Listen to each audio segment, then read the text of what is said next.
시장의 향후 행보에 달려 있어요. 그렇죠. 그러니까 기간 조정으로 가면 굉장히 길게 갈 거고요.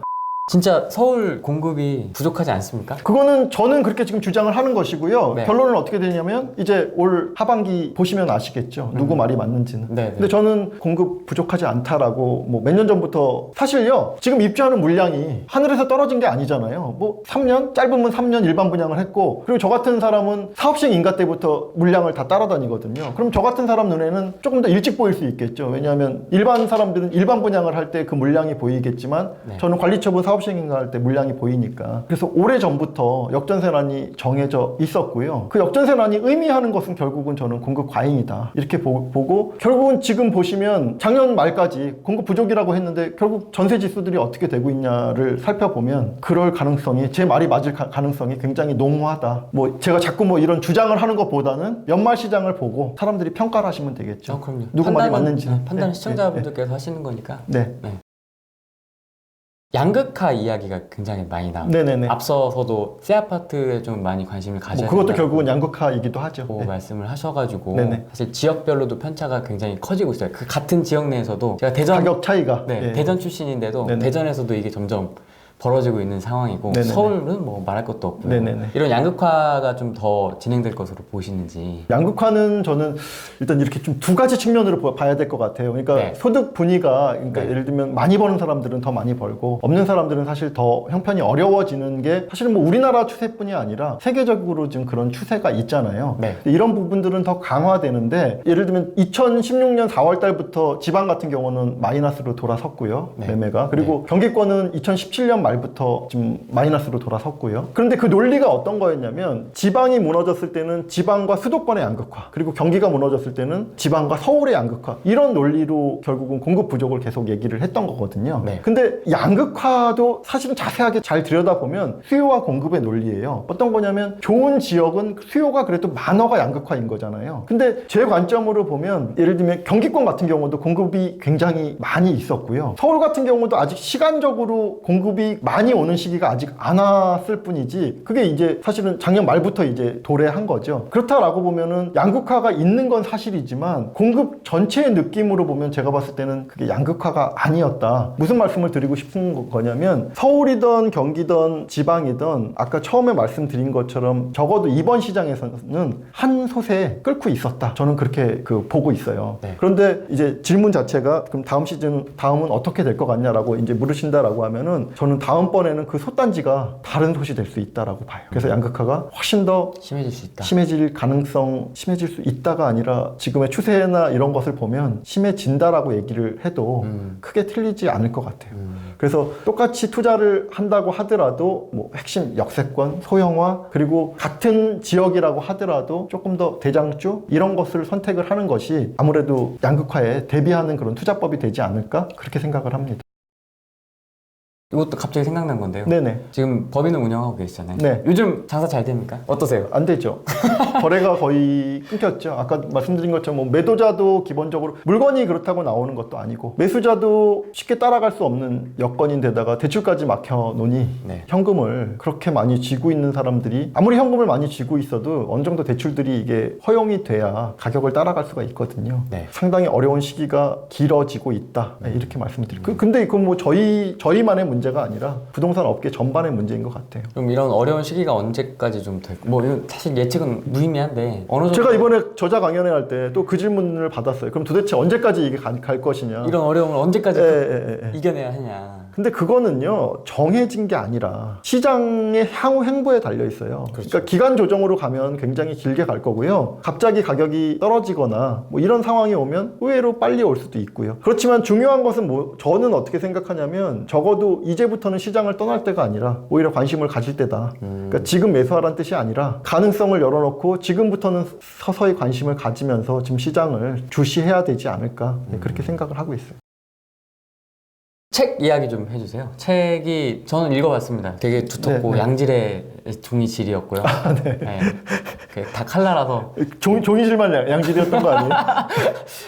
내용도 되게 뭔가 경험이나 그런 노하우들이 좀 잘 들어가 있어서 저는 재밌게 읽었는데 어떤 책인가요? 소개를 좀 해주시죠. 아무도 알려주지 않는 부동산 시그널이고요. 사실 이 책의 90% 내용은 1년 전에 써놨어요. 그리고 한 10% 정도는 왜 책을 못 냈냐면 제 생각보다 사실 시장이 훨씬 더 상승했어요. 그런 측면에서 보면은 예측이 틀렸다라고 이제 얘기를 할 수도 있는데 저는 어떻게 생각하냐면 투자에 있어서 따라갈 수 있는 구간과 따라가지 못하는 구간이 있다라고 생각을 하거든요. 그래서 저는 궁극적으로 입주 물량이 본격화되는 시점부터 역전세난이라든가 이런 부분들이 생길 것으로 봤기 때문에 책에 있는 내용들이 제가 최근에 무슨 뭐 전세 가격이 꺾이는 걸 보면서 쓴 게 아니라 실제로 90%는 다 미리 써놨던 거고 한 10% 정도만 이제 뭐 금리라든가 이런 것들이 많이 바뀌었잖아요. 내용들이. 네. 그 부분만 수정을 해가지고 책을 지금 시점에 낸 거거든요. 네. 근데 한번 1년 전에 썼다라는 생각으로 책 내용들을 이렇게 훑어보시면 지금 시장과 상당히 유사한 부분들이 많다. 그 말은 뭐냐면 시장이 더 가고 덜 가고의 문제였지 전체적인 입주 물량이 나왔을 때 생기는 일에 대해서는 거의 그 예측과 크게 빗나가지 않았다. 저는 그렇게 좀 주장을 하고 싶네요. 책 쓰는 거 어렵지 않으셨어요? 되게 두껍던데요.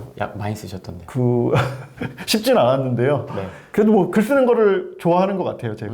뭐 평소에도 칼럼 많이 그리고 쓰시니까. 뭐 평소에도 그 부동산 기사 해설을 매일 꾸준히, 뭐 매일은 못하지만 꾸준히 하고 있으니까 글 쓰는 것 자체는 제가 즐기면서 했던 것 같아요. 카페도 있으시잖아요. 카페. 네, 사주와 부동산 네, 사주와 네이버에 부동산 있고요. 카페인데 지금 여기 화면에 나와 있는데 제가 앞서 말씀드렸지만 네. 조회수가 어마어마합니다.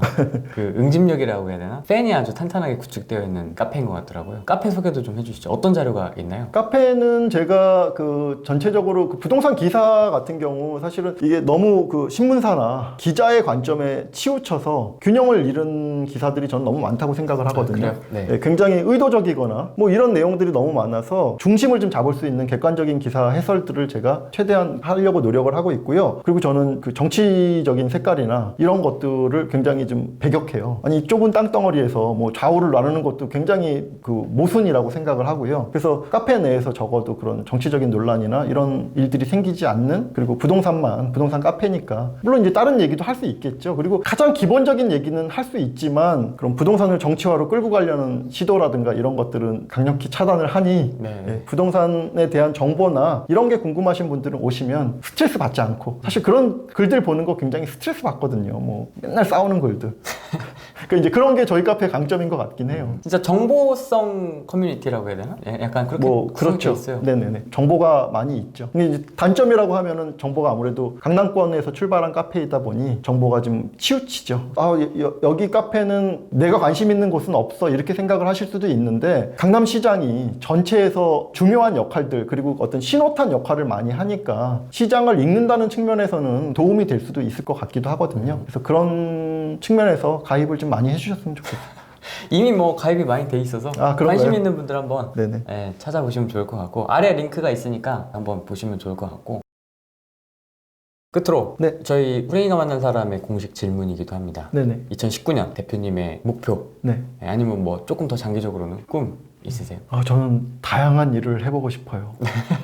그래서 제가 중개가 주업이긴 하지만 네. 저 같은 경우도 사실 이 팟캐스트도 굉장히 오래전에 제 부동산 업계에서는 아마 팟캐스트는 제가 제일 먼저 했을 거고요. 네, 네. 유튜브도 우리 아까 사석에서 잠깐 얘기를 나눴지만 하다가 뭐 중지하긴 했는데 전 사실 중개업, 그러니까 부동산에 대한 관심도 있지만 산업이 흘러가는 이런 것들에 관심이 되게 많거든요. 네. 카페에서 뭐 사실 뭐 별의별 일들을 해서 많은 원망의 눈초리도 좀 받곤 하는데 그런 일들을 하는 게 저는 새로운 산업을 보고 따라해보고 이런 것들이 너무 재밌더라고요. 그래서 중개업도 기존의 틀에서 벗어날 때가 됐다라고 저는 생각을 해요. 그렇지만 기존의 중개업을 하신 분들이 너무 연세도 많으시고 어찌 보면 변화와 개혁이 가장 늦게 올 수도 있는데 좀 중개업을 새로운 형태로 좀 전환을 해보고 싶은 마음이 있어요. 그리고 다양한 형태? 그걸 좀 시도해보고 싶은 마음이 있어요. 그럼 준비하고 계신 거예요? 네, 준비를 하고 있어요.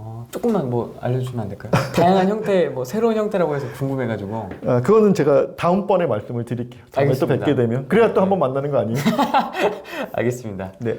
끝으로 시청자분들께 한마디 해주시죠. 저는 집에 대해서 그렇게 어떤 생각을 하냐면요. 책 끝에도 써놨지만 인생에 있어서 정답은 없다고 생각을 해요. 그러니까 지금 일시적으로는 어떤 분들 같은 경우는 무주택자로서 가격이 상승하는 걸 보면서 굉장히 마음에 고통을 받으시고 초조해하시기도 하고 또 가격이 떨어질 때는 아마 다주택자들이 거꾸로 이제 그런 고통을 받으시기도 하겠죠. 도깨비라는 그 영화에 보면 그런 말이 나와요. 너의 삶은 너의 선택만이 정답이다. 일시적으로 부동산이 오르고 내린다고 해서 거기에 너무 마음을 다치거나 또 다칠 정도로 그렇게 무리한 투자를 하는 것보다는 자기가 컨트롤할 수 있는 언제든지 그거는 상승한다고 따라가고 이게 아니라 네. 언제라도 자기가 컨트롤할 수 있는 부분 정도만 투자를 하고 그리고 이런 시기가 아니라고 하면 1주택 정도는 그냥 보유를 하고 계시는 것이 이 정신 건강에 이롭다. 올라도 내려도 그렇게 큰 상관이 없으니까요. 실거주를 하게 되면. 그래서 부동산을 투자의 대상으로 보는 것도 좋지만 앞으로는 뭐 그런 말 있잖아요. 부동산은 사는 것 즉 바이가 아니라 리브다